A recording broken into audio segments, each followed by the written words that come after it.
మంచిర్యాల జిల్లా జన్నారం మండలం ఇందన్పల్లి అటవీ శాఖ కార్యాలయం ఎదుట రహదారిపై ఆదివాసులు రాస్తారోకోకు దిగారు.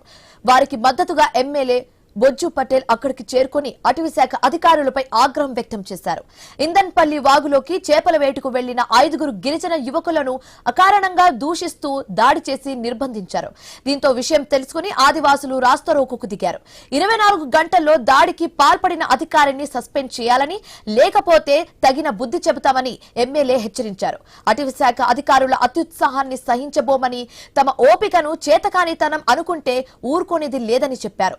అటవీ శాఖ ఉన్నతాధికారులతో ఫోన్లో మాట్లాడిన ఎమ్మెల్యే ఆయన హామీ మేరకు ఆందోళన విరమించారు. ఆదివాసులు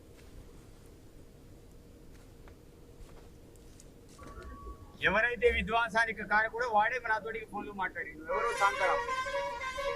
ఈ ప్రాంతంలో ఇబ్బంది పెట్టేవాడు వాడే. ఈ ప్రాంతంలో అటవీ శాఖ ఇబ్బంది పెట్టేటోడు. ఈ ప్రాంతం అందరూ కూడా ఆదివాసులతో సహా ఎస్సీ బీసీ వాళ్ళందరూ కూడా ఇబ్బంది పెట్టేటోడే. నాకు ఈరోజు ఆశ్రయం ఇచ్చారు. ఒకటి ఏంటిది, 24 గంటల్లో ఎవరైతే వారి మీద యాక్షన్ తీసుకుంటా అని చెప్పడం అనేది జరిగింది. 24 గంటలు నేను టైం ఇచ్చిన. 24 గంటల్లో ఒకవేళ ఆ యొక్క లక్ష్మీనారాయణ ఎవరైతే డిప్టీ రేంజ్ ఆఫీసర్ ఉన్నారో అతని మీద యాక్షన్ తీసుకోవాలి. వారితో పాటు మిగతా వాళ్ళ మీద యాక్షన్ తీసుకోవాలి.